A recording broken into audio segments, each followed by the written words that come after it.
नमस्कार दोस्तों, स्वागत है आपके अपने चैनल पाप की कहानियाँ पर। आज जो कहानी मैं सुना रही हूँ वो उतनी ही गीली है जितनी उस रात की बारिश।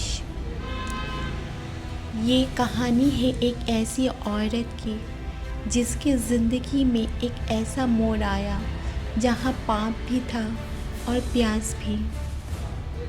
और हाँ, अगर अकेले सुन रहे हो तो हेडफोन लगा लीजिए, कहानी ज़्यादा मज़ेदार लगेगी। बारिश उस दिन कुछ ज़्यादा ही मेहरबान थी। छतों पर गिरती बूंदें जैसे हर दीवार को छूकर कोई दबी हुई बात कह रही थी। और ठीक उसी मौसम में नीरा अपने खाली घर में अकेली बैठी थी। पति ऑफिस के टूर पर, बच्चा हॉस्टल में और घर बिल्कुल शांत। शांति कभी कभी इतनी शरारती लगती है ना। नीरा खिड़की के पास बैठकर चाय पी रही थी। चाय की भाप उसके चेहरे पर उठती थी और बारिश की बूंदें उसके हाथों तक पहुंच जाती थी। उसे पता नहीं था कि आज की रात उसकी ज़िंदगी में एक ऐसा कुछ लिखने वाली है जो उसने कभी सोचा भी नहीं था। तभी डोरबेल बजी। बारिश की वजह से बिजली बार बार जा रही थी और घर आधा अंधेरा था। नीरा ने धीरे से दरवाज़ा खोला और सामने अमन उसके पड़ोस वाले घर का बेटा, लेकिन उस उम्र में कोई फ़र्क नहीं, बस नाम ही पड़ोसी के बेटे जैसा था। भीगा हुआ शर्ट, भीगे हुए बाल और होठों पर वो मासूम सी मुस्कान। आंटी, पानी ज़्यादा था। बाइक बंद हो गई, फ़ोन भी बंद। क्या मैं अंदर आ सकता हूँ? नीरा ने होठ भीगे और पलकों में मुस्कान फंसी। आंटी, अमन जितनी बार कहा है मुझे नीरा कहो, आंटी बोलकर बूढ़ा बना देती हूँ। अमन हल्का मुस्कुराया। ठीक है नीरा, क्या मैं अंदर आ सकता हूँ? बहुत भीग गया हूँ।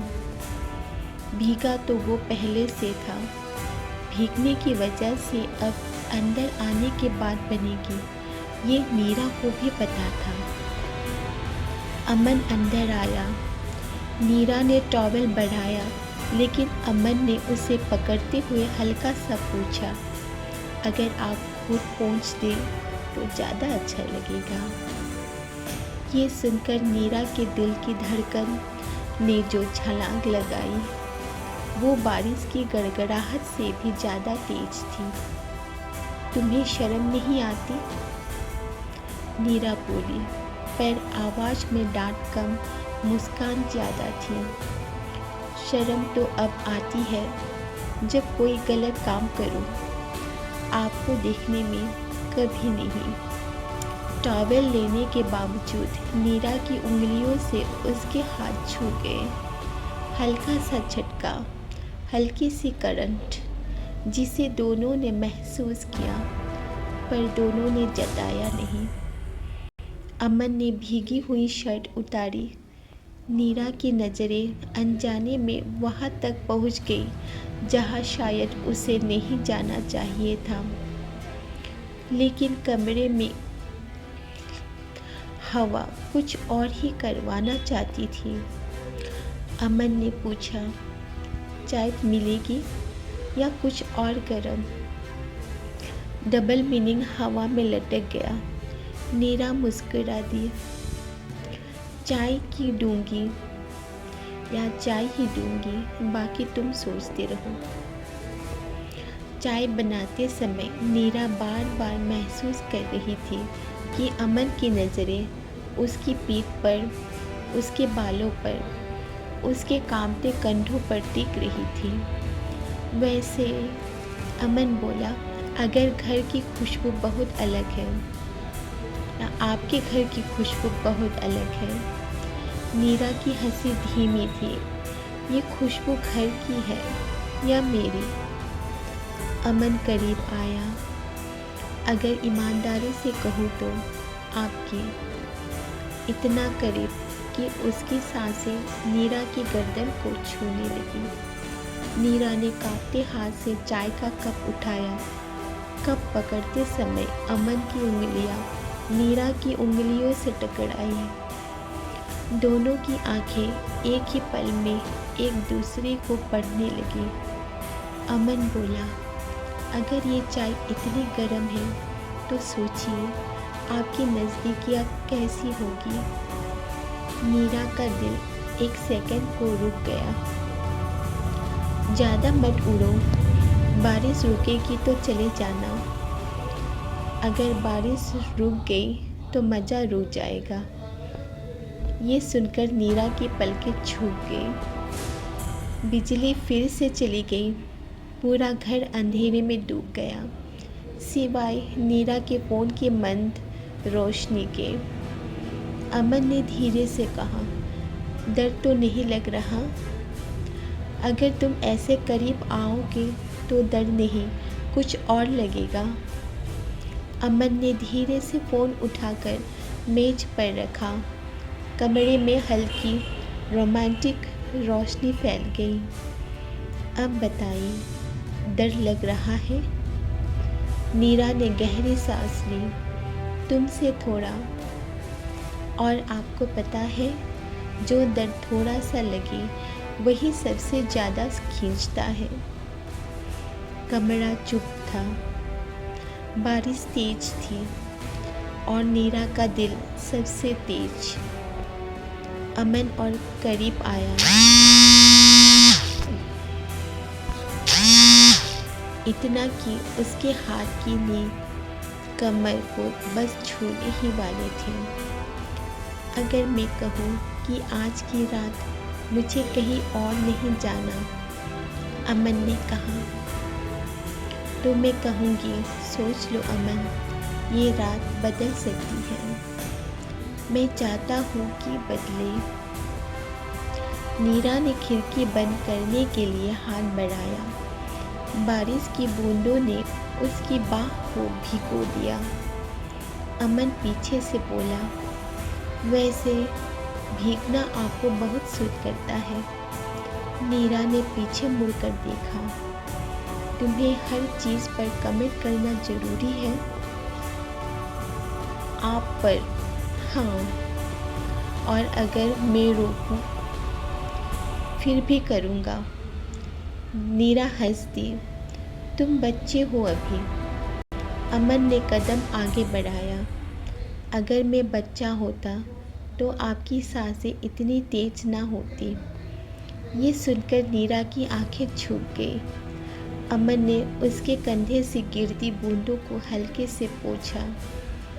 बारिश बाहर भी है और अंदर भी लगता है थोड़ी सी। नीरा ने उसके हाथ पकड़ लिए। ज़्यादा मत बढ़ो, वरना मैं भी रुकूंगी नहीं। यही तो चाहता हूँ। समय पता नहीं कब कैसे बीत रहा था। दोनों सोफे पर बैठे थे। बहाने तो बहुत थे, पास आने के, फिर दूर जाने के, पर रात जैसे दोनों को करीब कर रही थी। अमन बोला, नीरा, अगर ये रात कभी ख़त्म ना हो तो? नीरा हल्के से मुस्कुराई। रातें ख़त्म ना हो तो इंसान पाप करने लग जाता है। करने दीजिए अमन। हाँ, मैं चाहकर भी तुम्हें रोक नहीं पा रही, तो मत रोकिए। लेकिन ये गलत है।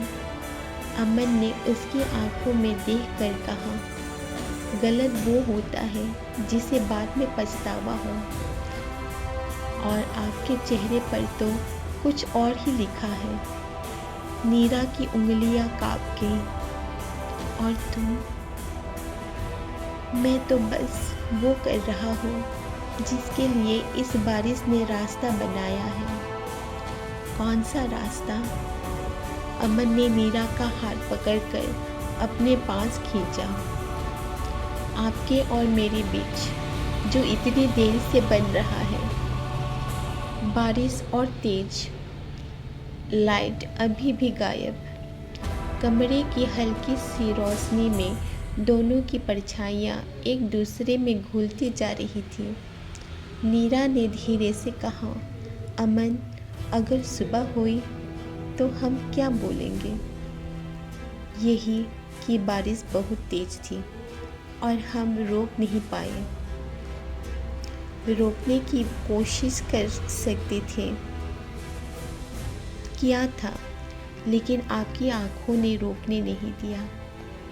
नीरा की होठों पर मुस्कान थी, आवाज़ काँप रही थी, हाथ गर्म थे और आंखें भीगी हुई।